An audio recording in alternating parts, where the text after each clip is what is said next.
Hello everyone, welcome to a new video. This video will be about shortcuts and very useful key bounds, whatever that is important for War Commander, and advise everyone that starts the game or doesn't know it yet to use it right now because it's so important.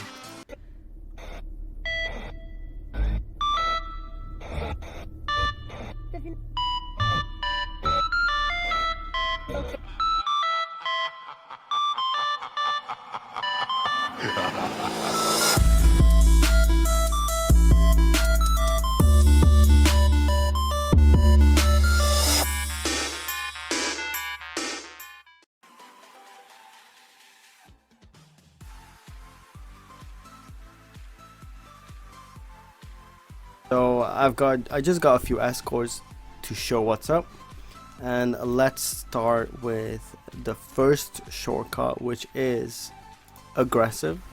So as you can see, F is aggressive. Just gonna spread out a bit and you'll see what's up. So aggressive basically attacks everything that's offensive, so turrets, towers and units. So let's use all of them. Click on F and you'll see your units will attack everything that is attacking. So turrets, units, and it will specifically focus on what's actually attacking them and what's important to them. So let's say this unit, if it attacks my units, it will focus on them and try and destroy it first. Also very important of aggressive, it will ignore regular buildings. If they don't need to destroy it, they won't destroy it. The next shortcut is Ruby, which is the R, so R for Ruby, and that will pretty much destroy everything in its path. So it doesn't matter if it's offensive or non-offensive buildings slash units, it will just attack it anyways. Everything is path. So let's press R. So as you can see, your units will do everything on its path. It will go clearly kill everything on its path. So for us, there's a little metal factory, whatever. It survived in aggressive, but in Ruby it won't. It will just, like, this one will just attack it as soon as you can. There we go. Boom, dead. And that's the big difference with aggressive, which was F.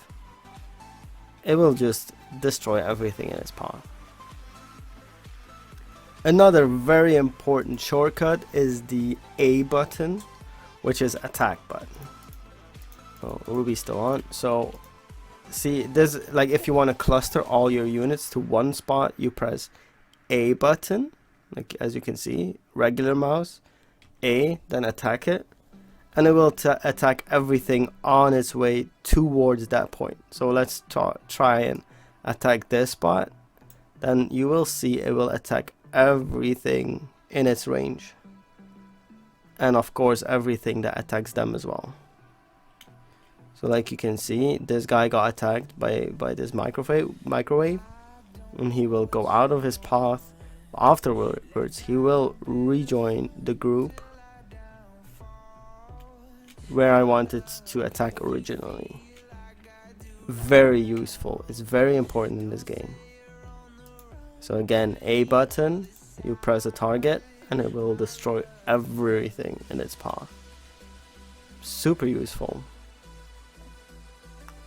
Okay, so let's say we did the A button and they're attacking, but we were like, oh wait, no, I want them to stop immediately.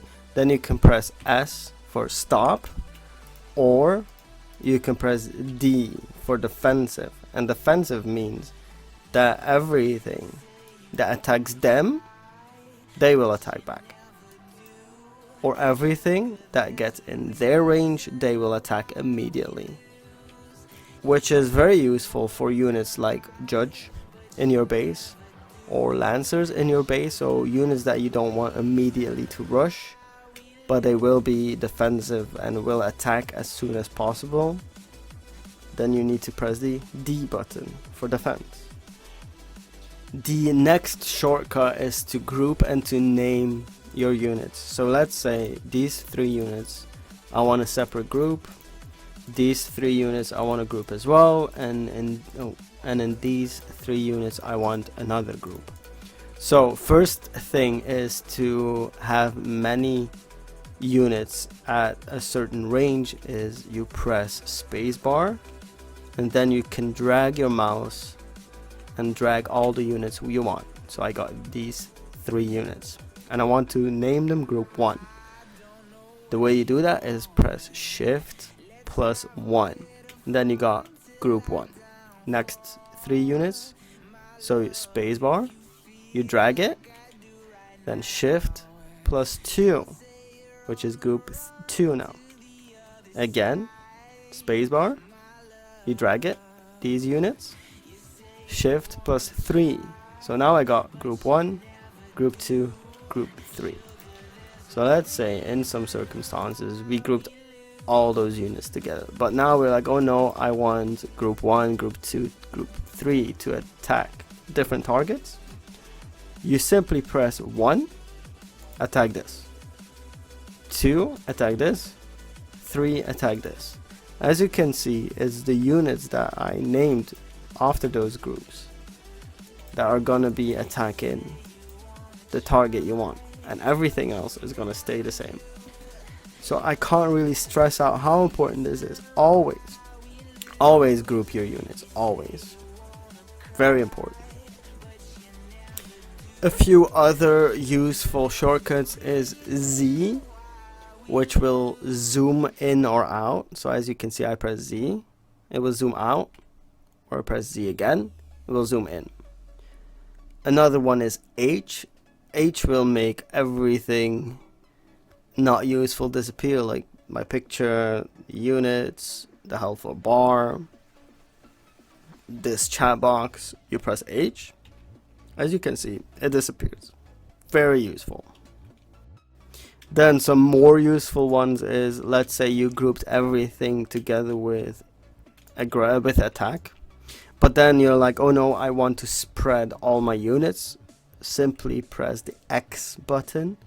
As you can see, X spreads your units. It's super useful, especially like if you attack a base that has a lot of splash damage, just press X, everything will spread out.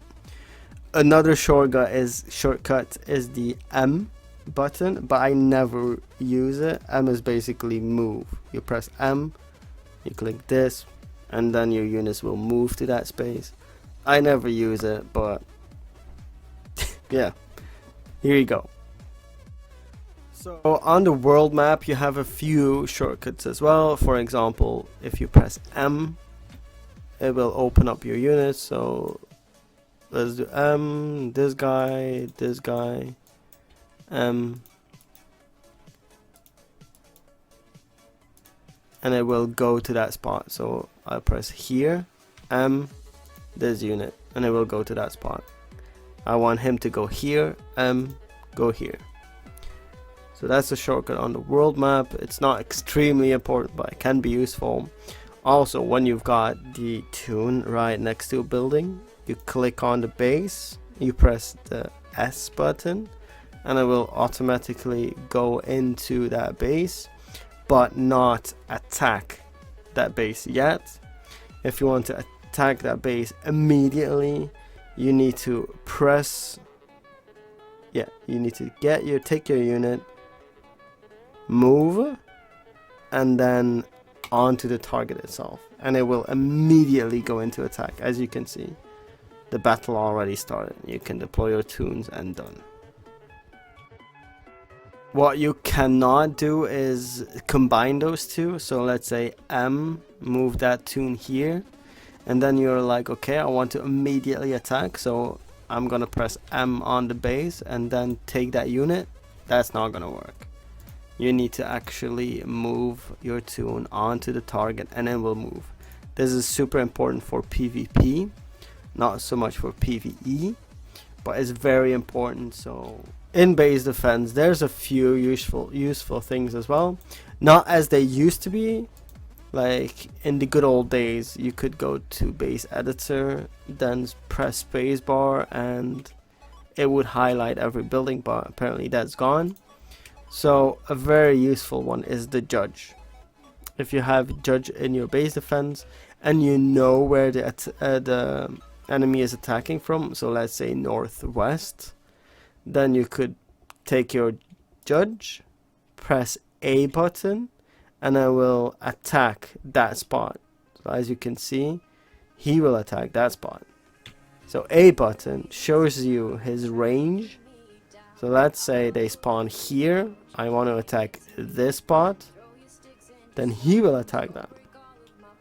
Very important. So if you're actually online and you know where the enemy is coming from, you can pre-shoot it with your judge.